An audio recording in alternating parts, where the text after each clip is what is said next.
Welcome, Fellowship Church. Good morning. I want to reintroduce you to my friend, Ed Ramsey.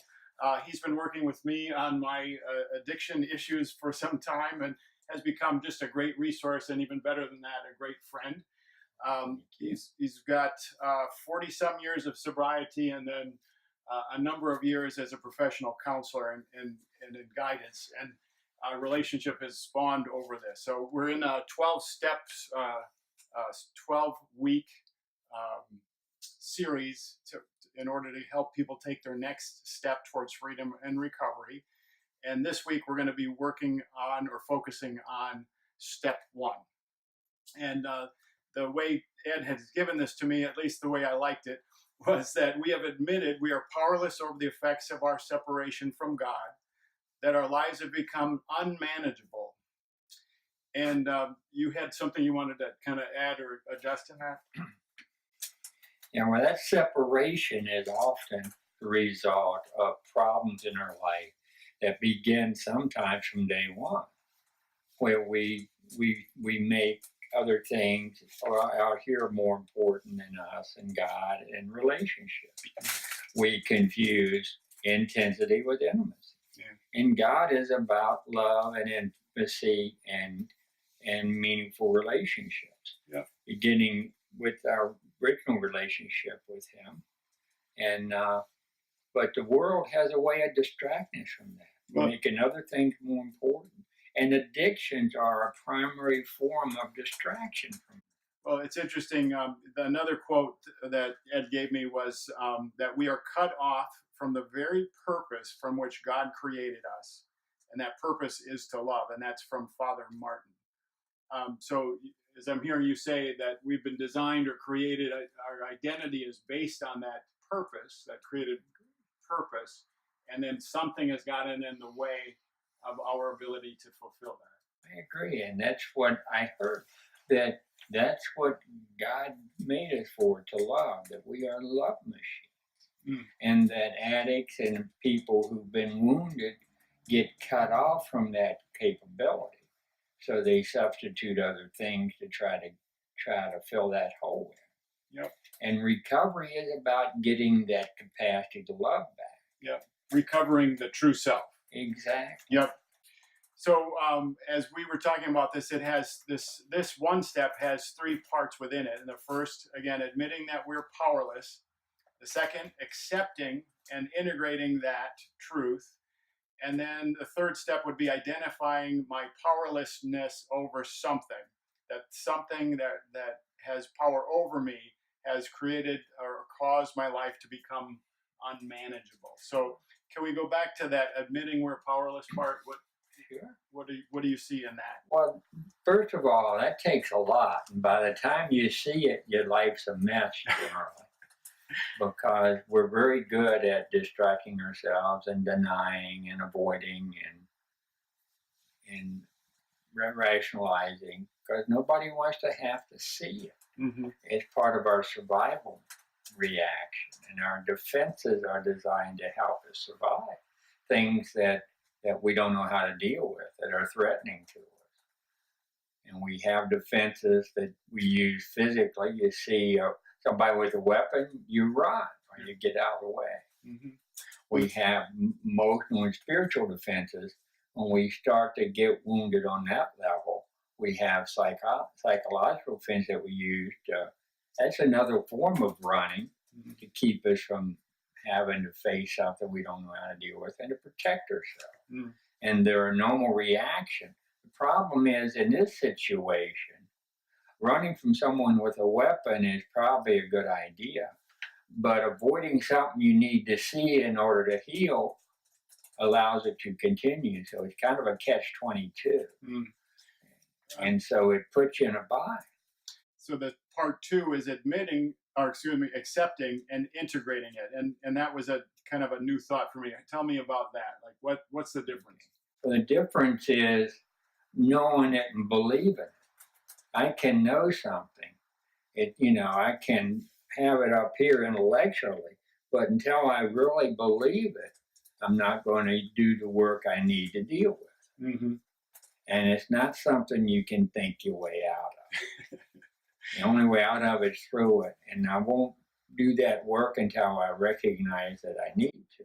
Yep. And then the third thing is identifying my powerlessness over some part, and that because of that, my life has become unmanageable. So, do you have a? Well, I think what you look at is, can you always predict the outcome of your behavior once you get involved in whatever it is that you're involved with? And if the answer is no, then that's powerless. Most people don't have to ever deal with those kind of things because they know. For example, if you went in, can you always predict the outcome of your behavior when you eat green beans? The answer is probably yes, because that's a normal relationship with green beans. And if you couldn't, now you've got a green bean problem. And it's true of alcohol or drugs or relationships or work or whatever it is that's sabotaging your life. Then this last part I want to end with this is, and this was also really insightful and fresh for me, but powerlessness is not helplessness. You said that if I'm powerless, people have this perception that if you're powerless, then I'm helpless. And our experience is that if when we're helpless, then we're going to get hurt. And then shame comes in and shrouds that whole part. And I think what we were talking about is how that thought is what makes this step so much harder. There's a shame component to it. For many people it is. And a lot of times that starts very young.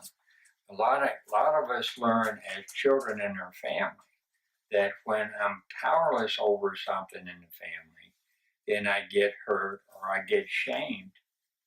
And in a way, kids make sense out of getting hurt. They blame themselves. They say, the reason that happened, it must be because I'm bad. And that's the shame part. And so now whenever you feel powerless, it's going to make you feel helpless. And then you figure when you get hurt, that makes you worthless. And that's the shame connection. So the scripture that we're using is Romans 7:14 through 20. If he wasn't one of us, he missed a good chance. It says, so the trouble is not with the law, for it is spiritual and good. The trouble is with me, for I am all too human, a slave to sin.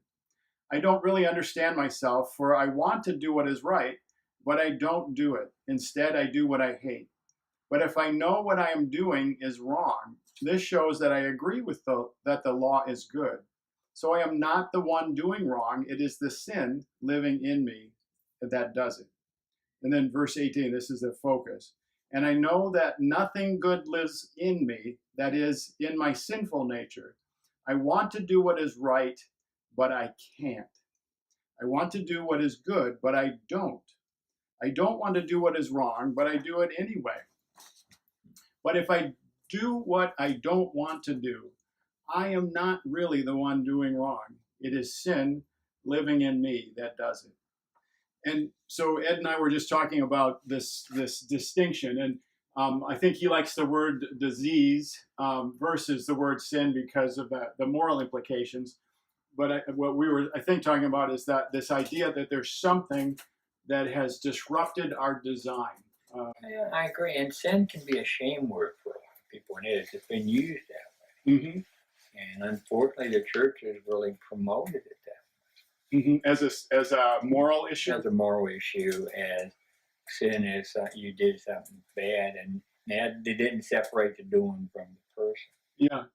Well, I find it interesting that Paul, the apostle, I mean, one of the greatest voices for God, admits that there's a section of his life that he is literally powerless over. Yeah. And I think this is the part where Bill W. in AA has been just brilliant at reshaping the conversation to take us off of that stumbling block and getting us to a point where we can agree or admit that there's something that we have no control over.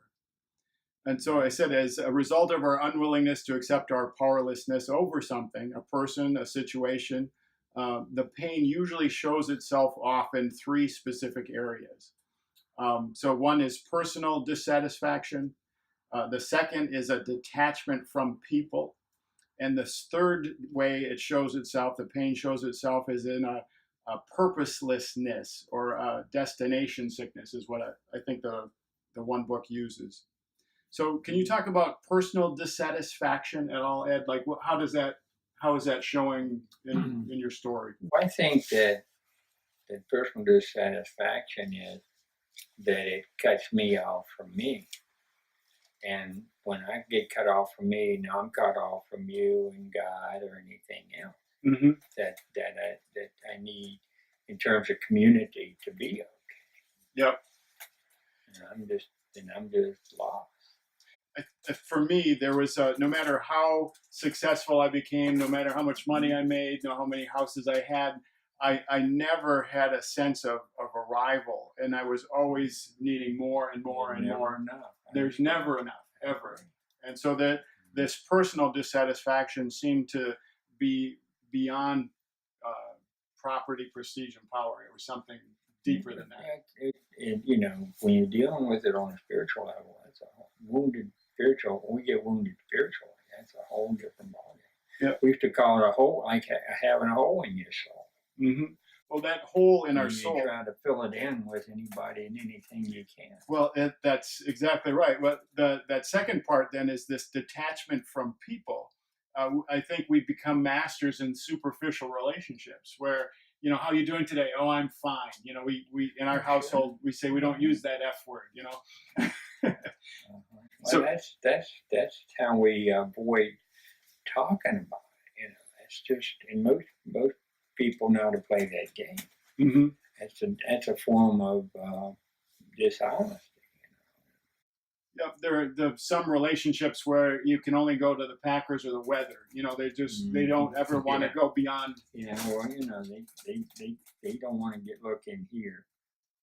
Then, you know, I keep coming back to prior line. Keep telling me them lies.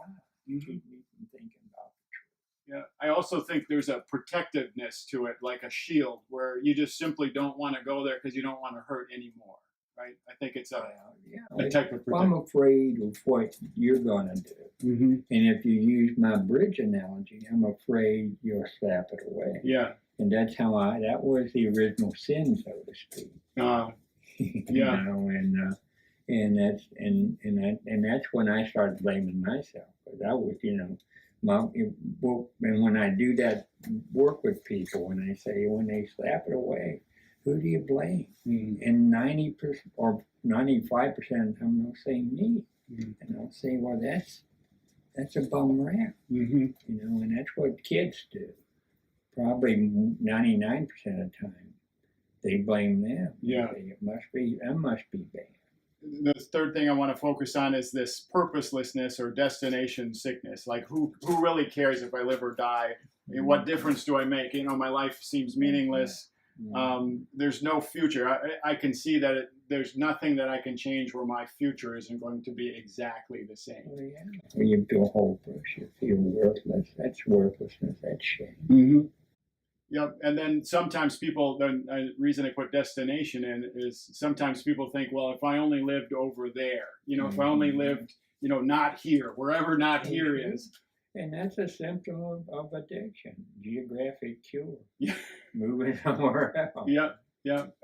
Then one of my favorite lines is, no matter where you go, there you are. Exactly right. Yeah, you have to deal with that inside out work. This is for all of us to answer this question. What difficulties are you having in recognizing your powerlessness and your life's unmanageability? And as I was reflecting on this week, I came up with Psalm 6, verses 6 through 7. It says, I am worn out from my sobbing. All night I flood my bed with weeping, drenching it with tears.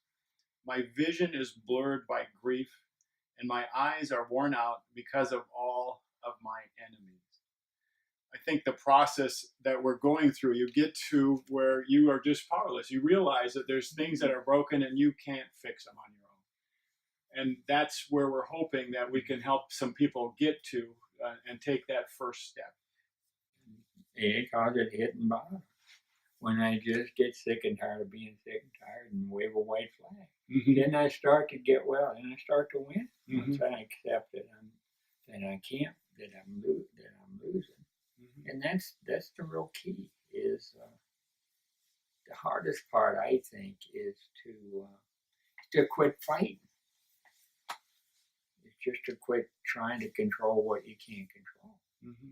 I think I've said this to our church before, and I think I've said it to you, but I got to a point where I was laying on my kitchen floor in just a pile of mess, and I said, I surrender. I knew that if I kept running my life my way, it was going to end badly for me and for many. It wasn't working. It wasn't working. It was doing anything but Well, working. it couldn't work. Yeah, it couldn't work. It couldn't work. That was the point. Yeah, but soon as I turned that my will over and let it go, like you said, it just changed everything, because then I'm free. I was free to follow and to become this person that And God's. my kid had better choices. Yeah. So each of the steps will come with a promise. And promise one is that if we are painstaking about this phase of our development, Reinforce the pain taking. That it's gonna hurt. Okay. This is very painful kind of thing. Because in order to accept powerlessness, I got to accept all the crap that goes with it, the defectiveness, the shame, the inadequacy, the being human, and the mess I've made of my life and other people. Yep. And that don't hurt. There's something wrong. You're rock. Yeah. Well, so that is true, and we will be willing to talk to anyone about that process. Yeah. But the promise is that if we are painstaking about this phase of our development, willing to go through the hard work, we will be amazed before we're halfway through. Yeah, it'll start happening for you, almost immediately, and you will be. You'll say, "Holy mackerel! I didn't know we could do that." Yeah, and it's pretty. I've seen it's pretty powerful stuff. Mm-hmm. So again, we're in this. Step one is we are admitted that we are powerless over some part of our life. There's something that has created an unmanageability. That there's things that we just cannot manage on our own. That's true. And then we're asking people, if that's where they are in this process, that they would be willing to come forward and take that next step with us. And share that with us. And that would be a good opportunity. And that was really, that was the basis for the Oxford group, the testimony, people coming up and talking about their stories and stuff. And it's so therapeutic. It's so valuable. Yep. And so next week we're going to be focusing on step 2, that we have come to believe that a power greater than ourselves could restore us to sanity. And then the promise that goes with this is that we are going to know a new freedom and a new happiness. So I'm going to pray. I think I'm going to pray here, and then we're going to go into our next song. So, Father God, I just want to thank you for Ed and his willingness to be here, to share his expertise and his experience. I pray that this process, our 12-step commitment, that you've said that the end of the matter is more important than its beginning. I pray for a good beginning, and that just would be a growth and a tremendous end as well. I pray all of this in your name.